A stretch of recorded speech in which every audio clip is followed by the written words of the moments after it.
नमस्कार दोस्तों, आज एक और पारिवारिक कहानी में मैं आपका स्वागत करती हूँ। आज की कहानी है चाचा चाची ने भतीजे की जायदाद हड़प विधवा बहू को बनाया नौकरानी। आंखों में आंसू ला देने वाली कहानी। अगर आप इस कहानी का पहला भाग सुनना चाहते हैं तो उसका लिंक मैं आपको डिस्क्रिप्शन बॉक्स, एंड स्क्रीन और कार्ड तीनों जगह पर दे दूंगी और साथ में कमेंट बॉक्स में पिन भी कर दूंगी, तो आप वहां से भी जाकर सुन सकते हैं। राजन ने कहा, रिमी मेरी बात ध्यान से सुनो, मैं तुम्हें बहुत ज़रूरी बात बताने वाला हूँ। प्लीज़ तुम धैर्य रखना रिमी, मुझे बहुत बड़ी बीमारी हो गई है जिसका इलाज अब संभव नहीं है। मैं कुछ दिनों का मेहमान हूँ, मुझे ब्लड कैंसर हुआ है। तुम सुन रही हो ना? रिमी हंसते हुए कहती है, क्यों सुबह सुबह मजाक कर रहे हो? ऐसे तो आप कभी नहीं करते हो। मैं बस एक बार डॉक्टर को दिखाने को कर रही हूँ। राजन ने गहरी सांस लेते हुए कहा, रिमी मैं मजाक नहीं कर रहा हूँ, मैं सही कह रहा हूँ। रिमी ने कहा, मजाक नहीं कर रहे तो डरा रहे हैं? अब आपसे मुझे डर नहीं लगता। एक आप और कार्तिक हैं जिनसे मैं खुलकर बोल पाती हूँ। और हंसने लगती है। उसे लगता है राजन उसको चिढ़ा रहा है। राजन इस बार जोर से कहता है, रिमी मैं झूठ नहीं बोल रहा, जो कह रहा हूँ सीरियस होकर सुनो। हमेशा बचपना सही नहीं है, अब अपनी जिम्मेदारियों को समझो। राजन ऐसा नहीं कहना चाहता था, पर उसे पता था रिमी ऐसे नहीं सुनेगी। राजन के ऐसा बोलने से रिमी डर जाती है, चुप हो जाती है, क्योंकि राजन ने कभी उससे ऐसे बात नहीं की। राजन ने प्यार से उसके सिर पर हाथ फेरा और उसके हाथ को अपने हाथ में लेकर बोला, सॉरी रिमी, मैं ऐसे कभी नहीं बोलता, पर तुम सुन ही नहीं रही हो। रिमी मैं मजाक नहीं कर रहा, न तो तुम्हें डरा रहा हूँ, मैं तो खुद बहुत डरा हुआ हूँ। ये बात बिल्कुल सच है कि मैं बीमार हूँ और मुझे कैंसर हुआ है, वो भी लास्ट स्टेज पर है। डॉक्टर ने कहा है अब इलाज संभव नहीं है। ये मेरे पूरे शरीर में फैल गया है। मेरे पास कुछ ही दिन हैं, पता नहीं कितने, आज कल परसों। इतना कहते हुए भावुक हो जाता है और आंखों में आंसू आ जाते हैं। रिमी हैरानी से उसे देखती है, उसकी आंखों में भी आंसू हैं, जो शांत होकर सुन रही थी। राजन फिर कुछ कहने को हुआ तो इस बार रिमी जोर से बोली, चुप रहिए आप, मुझे कुछ नहीं सुनना, कुछ भी कहे जा रहे हैं, पागल हो गए हैं? अरे मेरा सोचो, मुझ पर क्या बीतेगी सुनकर, मेरा दिल बैठा जा रहा है। सुन रहे हैं आप? नहीं सुनना, मुझे कुछ भी बात बात नहीं करनी आपसे, जाइए ऑफिस अपना काम करें, कुछ भी बोले जा रहे हैं। राजन ने कहा, प्लीज़ रिमी समझने की कोशिश करो, उसे कंधे से पकड़कर अपने सामने करते हुए। मुझे भी नहीं पता था, अभी 2 महीने पहले पता चला है, पर तुम्हें बताकर दुखी नहीं करना चाहता था, इसलिए नहीं बताया। पर अब मेरी हालत बिगड़ती जा रही है, इसलिए बताना ज़रूरी है। रिमी अब रोए जा रही थी, सुध बुध खो रही थी, बस बार बार कह रही थी, कह दीजिए मेहरा साहब, जो कह रहे हैं वो झूठ है, मुझसे सुनने में गलती हुई है, प्लीज़ मेहरा साहब।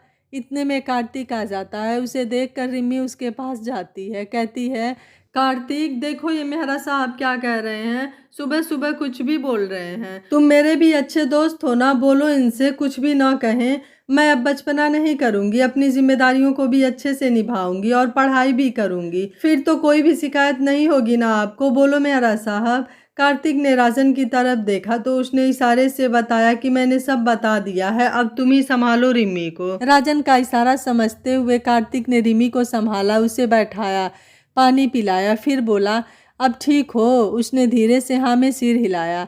राजन खिड़की साइड पलटकर खड़ा हो गया, उसकी आंखों से लगातार आंसू बहे जा रहे थे और रिमी की ये हालत भी वो देख नहीं पा रहा था। क्या गुजरती है उसके दिल में, जिसे ये पता है कि उसकी ज़िंदगी की चंद सांसें ही उसके पास हैं, और फिर अभी तो उसके जीवन की शुरुआत थी, जवानी भी नहीं बीती। कार्तिक ने कहा, रिमी मेरी बात ध्यान से सुनो, देखो तुम समझदार हो, राजन जो कह रहा है बस वही सही है। अब ये समय अपने आप को समझाने का है, उसके पास जितना समय है उसमें हम उसे जितना खुश रख सकते हैं अपनी तरफ से कोशिश तो करें। मैं जानता हूँ ये समय हम तीनों के लिए बहुत कठिन है, वो जो कह रहा है उसे समझो। रिमी ने कहा, वो तो ठीक है कार्तिक, पर आप तो बड़े से बड़े डॉक्टर को जानते हैं ना, सब जगह आप लोगों की पहचान है, देश विदेश सभी जगह तो आप लेकर चलिए ना कहीं भी, प्लीज़। मैंने अपने गांव में सुना था शहरों में बड़ी से बड़ी बीमारी ठीक हो जाती है और गांव के लोग इलाज के लिए शहर आते हैं। मेरी खातिर मैं कैसे रहूंगी? इन्होंने तो कह दिया, मेरा क्या होगा कार्तिक, मैं कहाँ जाऊंगी? मैं तो जीते जी मर जाऊंगी ना कार्तिक। हमारे गांव में कहते हैं शादी के बाद ससुराल ही उसका घर है, चाहे वह कैसा भी हो। मैं तो बहुत अच्छे से हूँ। राजन ने आकर कहा, रिम्मी, कार्तिक तुम्हारा अच्छा दोस्त है ना, मेरे बाद वह तुम्हारा ध्यान रखेगा। ये घर, फैक्ट्री, ऑफिस, पूरी प्रॉपर्टी तुम्हारे और कार्तिक के नाम पर कर दी है। तुम्हें कहीं जाने की ज़रूरत नहीं है, यहीं रहकर अपनी पढ़ाई पूरी करना, फिर तुम दोनों मिलकर सब संभालना। संभालोगी ना? बोलो, प्यार से उसे गले लगाते हुए बोला। रिम्मी बस चुप थी। कार्तिक ने कहा, राजन, मैं तुम्हें ये कहने आया था कि अब ऑफिस नहीं आओगे, घर में रहकर आराम करो। रिम्मी तुम्हारा ख्याल रखेगी, है ना, जिससे तुम जल्दी ठीक हो जाओ, है ना रिम्मी? रिम्मी ने कहा, बिल्कुल, मैं इन्हें कुछ नहीं होने दूंगी। आज से अब सारा दिन घर में रहोगे और आराम करोगे। अब राजन घर में ही रहता, ऑफिस का सारा काम कार्तिक संभालता और घर पर रिम्मी जी जान से राजन की सेवा करती। परंतु नियति को कौन बदल सकता है। राजन की दिन ब दिन खराब होती हालत देखकर रिम्मी और कार्तिक को बहुत दुख होता। वो दोनों अपने दिल पर पत्थर रखकर राजन के सामने हंसते बोलते रहते।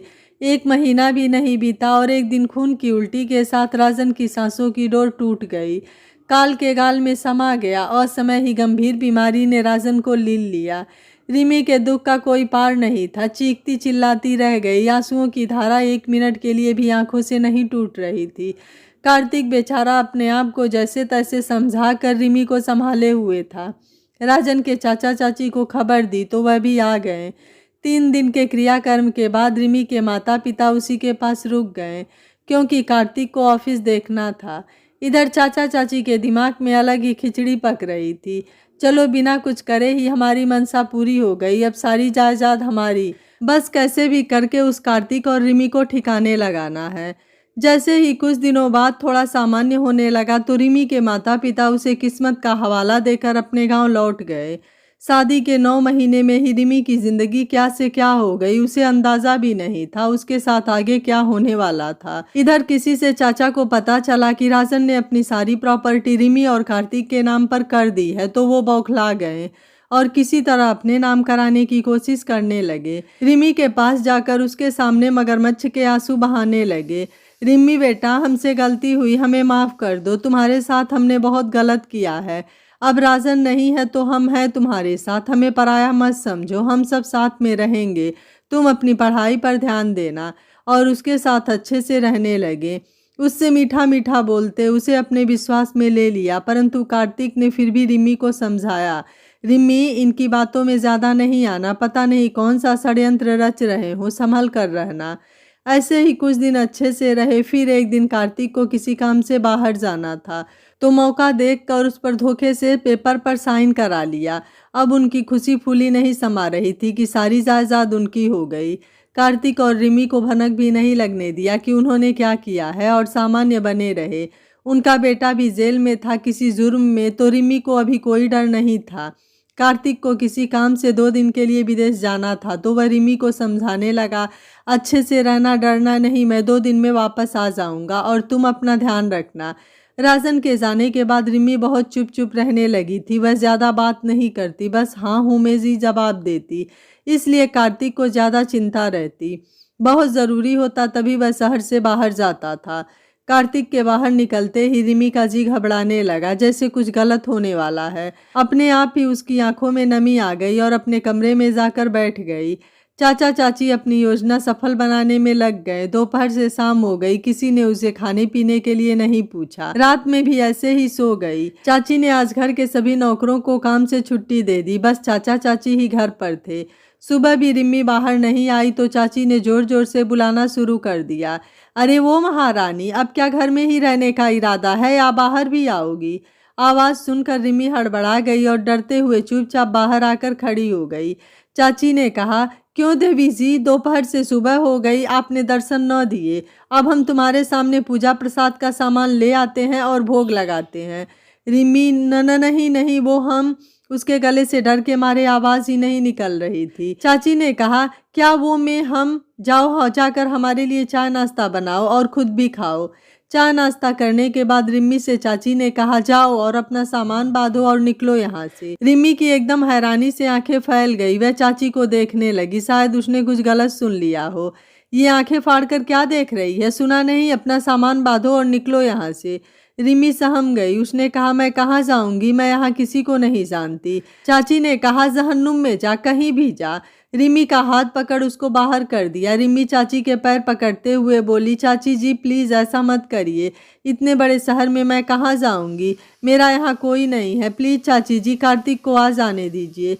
चाची ने रिमी को पैर से झिड़कते हुए, अरे जा, तेरा वो शुभचिंतक भी यहाँ नहीं रहेगा, अब जाओ यहाँ से, और उसके मुंह पर दरवाज़ा बंद कर दिया। वह खटखटाती रही, दरवाज़ा पीटती रही, परंतु उन्होंने एक न सुनी।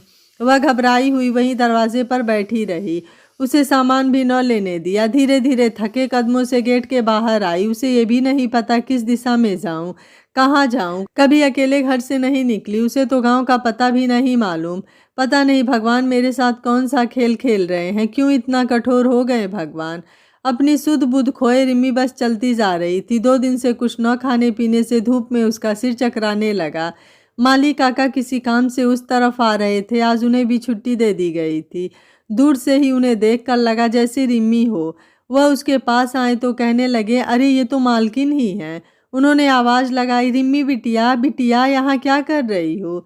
रिमी ने डबडबाई आंखों से उन्हें देखा और उन्हीं के हाथों में बेहोश हो गई। माली काका घबरा गए, रिमी बेटा आंखें खोलो, देखो मैं काका, आंखें खोलो बिटिया। हे भगवान, ये क्या हो गया, लगता है इसके चाची चाचा ने मौका देखकर इसको भगा दिया, इसलिए आज सब नौकरों की छुट्टी कर दी ताकि किसी को पता न चले कि क्या हुआ है। फूल सी नाजुक बच्ची पर दया न आई। भगवान उनको कभी माफ़ नहीं करेगा। अब इसे कहाँ ले जाऊं। वहीं पास में काका ने पेड़ के नीचे उसको लिटाया और पास की दुकान से पानी लेने चले गए। भागकर जल्दी से पानी लाए, उसका मुंह धुलाया, आंखों में पानी के छींटे मारे। तब रिमी ने आंखें खोली। काका ने कहा, लो बेटा पानी पियो, अच्छा लगेगा। रिमी ने पानी पिया। फिर काका ने पूछा, यहाँ कैसे बिटिया इस हालत में।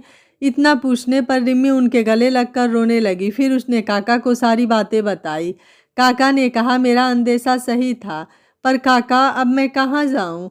काका ने कहा, बेटा मैं भी यहाँ अकेला रहता हूँ, पर जहाँ रहता हूँ वह जगह तुम्हारे रहने लायक नहीं है। वहाँ केवल गुंडे मवाली शराबी रहते हैं, तुम्हें वहाँ एक दिन भी नहीं रख सकता। अब क्या करे, कार्तिक सर का नंबर भी नहीं है मेरे पास और उनके घर का पता भी नहीं मालूम। काका मेरे फ़ोन में है, पर वह तो घर पर है, मुझे भी नंबर नहीं पता।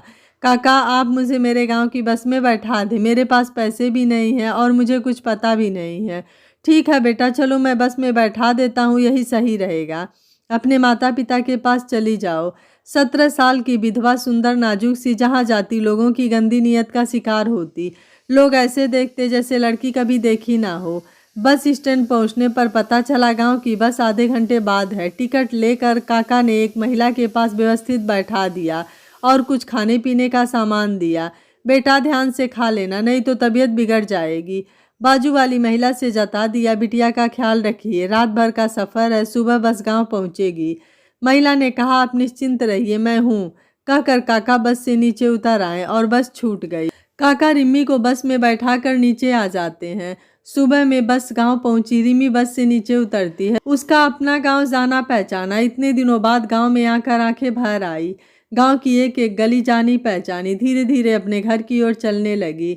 गांव में सुबह सुबह जल्दी चहल पहल शुरू हो जाती है, तो कुछ लोगों ने रिमी को देखकर मुंह फेर लिया, तो कुछ बड़बड़ाने लगे, यह अब सगुनी अमंगली यहाँ क्यों आ गई। बताओ, साल भर भी ब्याह का न बीतो और अपने पति को खा गई, मनहूस कहीं की। कुछ बातें रिमी के कानों में पड़ रही थी, फिर भी वह नीचे सिर किए चुपचाप चली जा रही थी। गांव के लोगों ने कहा, चलो देखते हैं यहाँ क्यों आई है, और रिमी के पीछे पीछे चलने लगे। रिमी जैसे ही अपने घर पहुंची, रिमी की माँ सावित्री ने देखा कि रिमी आई है। माँ ने कहा, आ बेटा बैठो, अकेले आई है या कोई और भी है। रिमी अपने माँ से गले लगकर फूट फूट कर रोने लगी और कहा, माँ अब मैं यहीं रहूँगी। क्यों, क्या बात हो गई। माँ, मुझे घर से निकाल दिया गया, इसलिए यहाँ आ गई। गांव के लोगों ने सुना तो भड़क गए। हाँ तो निकालेंगे ही घर से, इस अमंगली अपसगुनी को कौन रखेगा अपने घर में। ब्याह को अभी 1 बरस भी न बीता और अपने पति का काल बन गई। सावित्री ने सुना तो मन में बोली, हे भगवान, जा इत्ते काहे आ गई, जे गांव वाले न रहन दिए और हमें अलग ताने सुनने पड़ रहे हैं एक एक कारण। अब क्या करें। गांव वालों की बातें सुनकर रिमी का दिल बैठा जा रहा था, आंखें बाहर निकल आई। ये क्या है, क्या हो रहा है मेरे साथ। वो तो बुझ सी बनकर रह गई। गांव वाले कह रहे थे, इस कलंकनी को हम गांव में नहीं रहने देंगे, इसकी शक्ल भी नहीं देख सकते हम। सुबह सवेरे इसका मुंह देखना पड़ गया। निकालो इसको गांव से। कहाँ है इसका बाबू, बुलाओ। रिमी के पिताजी खेत पर थे। उन्हें पता चला रिमी आई है तो दौड़ते हुए घर आए, क्योंकि उन्हें अंदेशा था कि गांव वाले क्या कहेंगे।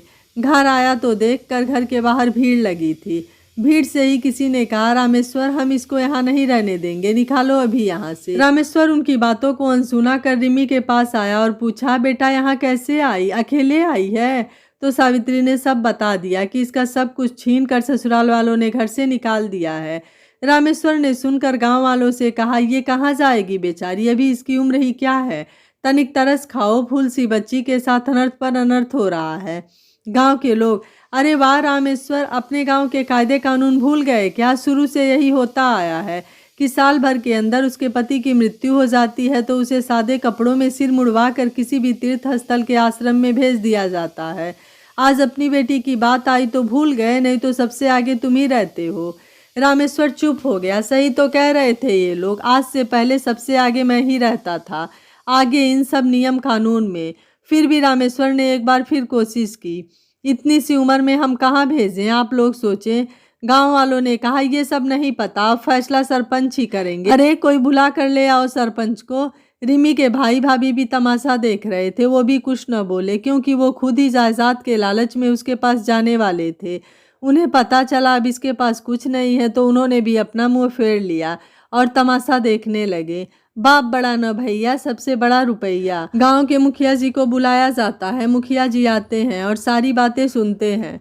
मुखिया जी रामेश्वर से कहते हैं, देखो रामेश्वर, हमारे गांव का नियम तो शुरू से ही यही रहा है कि कोई साल भर के अंदर विधवा हो जाए तो उसे गांव में नहीं रहने दिया जाता। अपने गांव में कम उम्र में ही ब्याह दिया जाता है, तो किसी एक की वजह से नियम तो नहीं बदलेगा ना। रामेश्वर कुछ न कह पाया, क्योंकि गांव में मुखिया का फैसला आखिरी फैसला होता है। सारे गांव वाले एक साथ चिल्लाने लगे, हाँ हाँ निकालो इसे, यहाँ से हम नहीं रहने देंगे इसे। रिम्मी बेजान गुड़िया सी बनी हुई सबकी बातें सुन रही थी। 2 पल का भी सुकून नहीं मिला उसे अपने घर आकर। उसका सिर घूमने लगा, चक्कर खाकर गिरने ही वाली थी कि किसी के मजबूत हाथों ने उसे थाम लिया। ये कोई और नहीं, कार्तिक था। गांव वालों का इस तरह से व्यवहार देखकर कार्तिक को बहुत दुख हुआ। उसने कहा, ये क्या कर रहे हैं आप लोग? आप लोगों के सीने में दिल नहीं है क्या? बच्ची के साथ ऐसा सलूक करते शर्म नहीं आई? उसको सहानुभूति और प्यार देने की जगह उसका तिरस्कार कर रहे हैं। गांव वालों ने कहा, तुम कौन होते हो बीच में बोलने वाले, और कहाँ से आए हो? कार्तिक ने कहा, मैं राजन का भाई दोस्त। सब राजन ने अपने जाने के बाद रिमी की जिम्मेदारी मुझे सौंपी थी। मैं बाहर गया था काम से, काम जल्दी हो गया तो कल ही लौट आया। रिमी से मिलने घर गया तो पता चला कि उसको घर से निकाल दिया। अपने गांव गई है तो मिलने चला आया। यहाँ आकर आप सभी का दुर्व्यवहार देखकर बहुत दुख हुआ। गांव के लोगों ने कहा, ये अमंगली अब सगुनी है, 1 साल के भीतर ही इसका पति चल बसा, ये मनहूस है, हम इसे यहाँ नहीं रहने देंगे। इसका चेहरा देखना भी हमें पाप है। कार्तिक ने कहा, ये क्या बकवास है, उसे बीमारी थी जिसके कारण वह चला गया, इसमें इनकी क्या गलती? हम लोग तो रोज इनका चेहरा देखते हैं, हम लोगों के साथ तो कुछ भी नहीं हुआ। आज के ज़माने में ऐसी सोच कौन रखता है? रामेश्वर ने कहा, जाने दो बेटा, इसे जहाँ इसका भाग्य ले जाए। रिमी यहाँ रही तो हम भी यहाँ नहीं रह पाएंगे, अब इस उम्र में हम कहाँ जाएंगे? इन लोगों के ताने सुन सुनकर तो हम वैसे भी बिना मौत मर जाएंगे। कार्तिक ने कहा, शर्म नहीं आती आपको अपनी बेटी से ऐसा कहते हुए? एक तो बिना सोचे समझे उसकी शादी करवा दी और अब आप ही मुकर रहे हैं। जब माँ बाप ही साथ नहीं देंगे तो कौन देगा?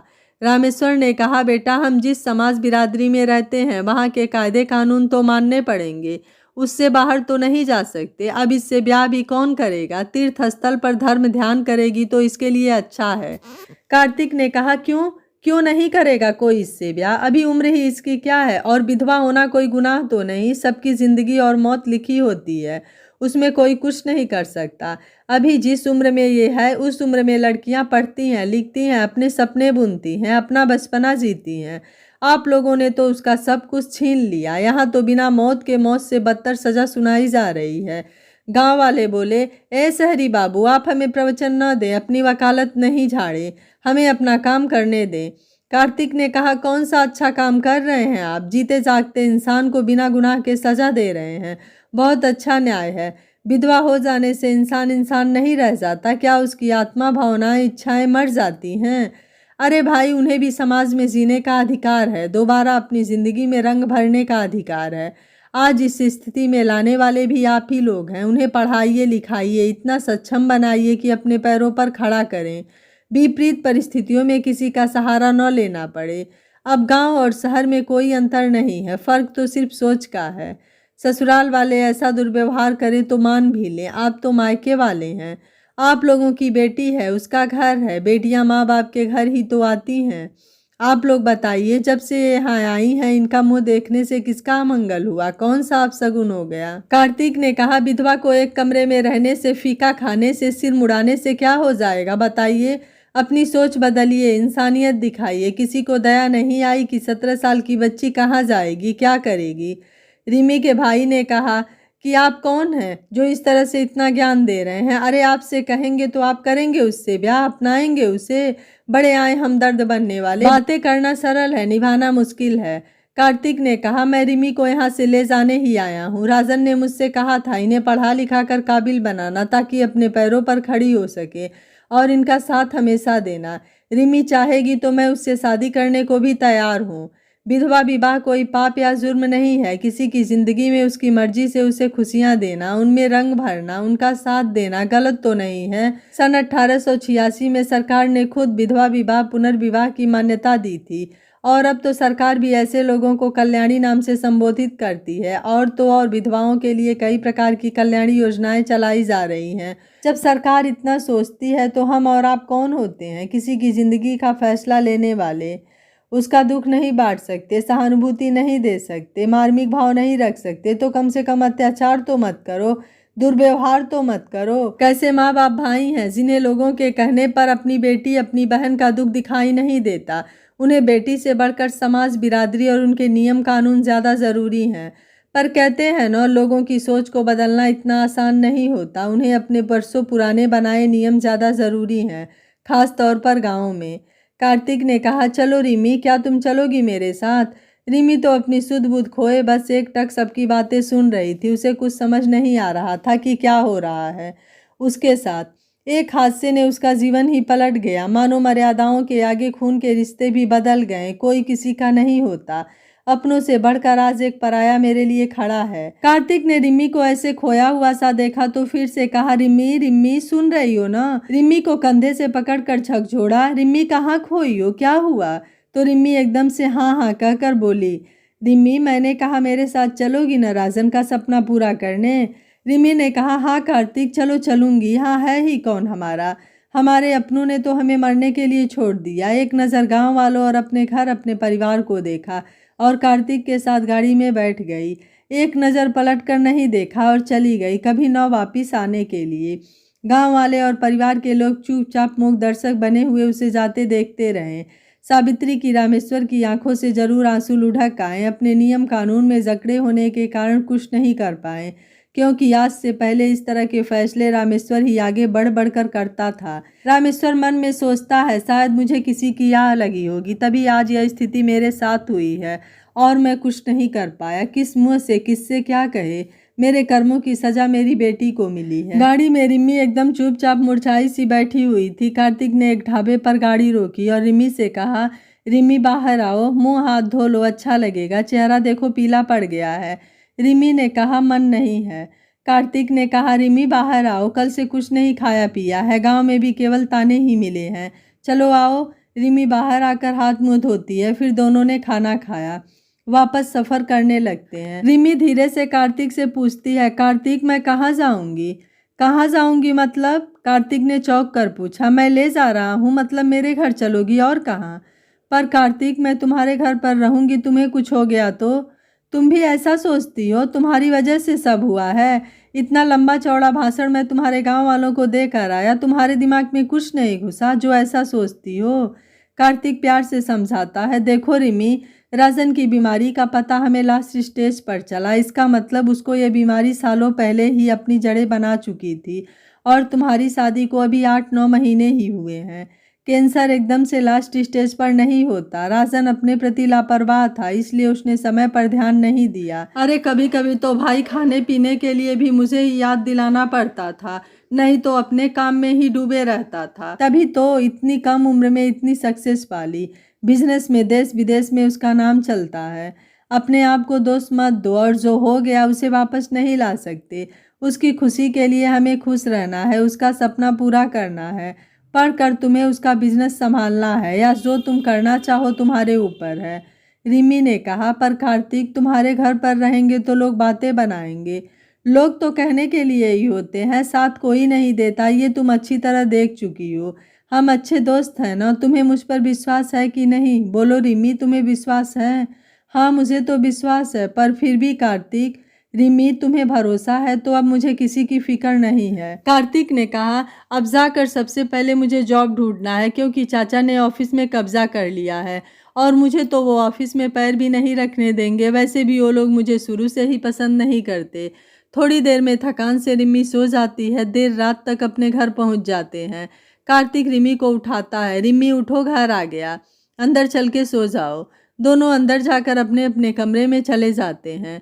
नई रोशनी के साथ सूरज ने अपनी किरणें बिखेरी। नई सुबह, नया आगाज, नई जिम्मेदारियों के साथ कार्तिक रिमी का दिन शुरू होता है।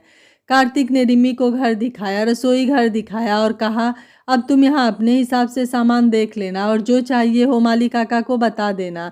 अब माली काका हमारे साथ ही रहेंगे, क्योंकि वो भी अकेले रहते हैं। उन्होंने चाचा जी का काम छोड़ दिया है। अब तुम भी दिन भर अकेली रहोगी तो वो रहेंगे, यहाँ मैं ऑफिस में रहूँगा। आज मैंने नाश्ता बना दिया है, तुम फ्रेश होकर आओ, साथ में करते हैं। वो नाश्ता कर रहे होते हैं और काका आ जाते हैं। काका, अरे बिटिया तुम आ गई, बहुत अच्छा लगा तुम्हें देखकर। काका, आप ध्यान रखना रिमी का, मैं जॉब के लिए जा रहा हूँ, देखता हूँ कहीं अच्छी मिलती है तो। तुम निश्चिंत होकर जाओ बेटा, अब हम हैं यहाँ। कार्तिक को बहुत बड़ी कंपनी में अच्छी पोस्ट पर जॉब मिल जाती है, क्योंकि राजन और कार्तिक का बिजनेस वर्ल्ड में बहुत नाम है, सभी पहचानते हैं, तो उसे जॉब मिलना मुश्किल नहीं था। शाम को घर आकर राजन ने बताया, मुझे अच्छी जॉब मिल गई है। रिमी, अब तुम अपनी पढ़ाई कुछ दिन में शुरू करो, अगले महीने से कॉलेज में एडमिशन शुरू हो जाएंगे। दिन पंख लगाकर उड़ने लगे। रिमी अपनी पढ़ाई में दिन रात मेहनत करने लगी। कार्तिक ने सभी काम वाले लगा रखे थे, ताकि रिमी को काम के कारण पढ़ाई में डिस्टर्ब न हो। कार्तिक और रिमी की बॉन्डिंग भी अच्छी होती जा रही थी। समय के साथ रिमी की सुंदरता बढ़ती जा रही थी। कार्तिक रिमी को मन ही मन बहुत प्यार करने लगा था, पर कभी कहा नहीं। जब तक उसका ग्रेजुएशन पूरा नहीं हो जाता।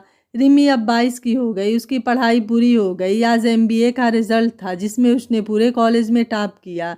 रिमी में अब आत्मविश्वास बढ़ गया था, वो पहले जैसी सीधी और कमज़ोर नहीं थी। पढ़ाई के बाद अब कार्तिक और रिमी का उद्देश्य चाचा चाची से अपना सब कुछ पाना था, जो उन्होंने धोखे से लिया था। वैसे भी उनके बेटे के कर्मों के कारण कंपनी लॉस में चल रही थी। एक दिन कार्तिक ने रिमी से कहा, रिमी, मुझसे शादी करोगी? क्या तुम मुझे पसंद करती हो? बोलो रिमी। रिमी ने कहा, आपको पसंद न करने की कोई वजह ही नहीं है मेरे पास। कार्तिक खुश होकर कहा, सच कह रही हो ना? मैंने आज तक नहीं कहा कि मैं तुमसे प्यार करता हूँ, क्योंकि डरता था कहीं तुम मुझे गलत न समझो। रिमी, मैं भी पसंद करती हूँ आपको। कार्तिक और शर्माने लगती है, और दोनों शादी के पवित्र बंधन में बंध गए। काफ़ी संघर्ष के बाद दोनों के जीवन की नई शुरुआत हुई। कार्तिक ने रिमी को हर सुख सुविधाएं, मान सम्मान सब कुछ दिया। कुछ दिन बाद चाचा चाची के खिलाफ कोर्ट में धोखाधड़ी का केस लगाया। जिस वकील को चाचा ने खरीदा था अपने नाम जायदाद कराने के लिए, उसी वकील ने उन्हीं के खिलाफ गवाही दे दी, जिससे चाचा चाची को सजा हुई और उन्हें फैक्ट्री, ऑफिस, घर सब वापस मिल गया, जो राजन ने रिमी और कार्तिक के नाम पर किया था। रिमी और कार्तिक ने अपनी मेहनत और लगन से राजन के बिजनेस को एक अलग ही मुकाम पर पहुंचा दिया। आज रिमी सफल बिजनेस वूमेन है। उसने अपना और राजन का सपना पूरा किया।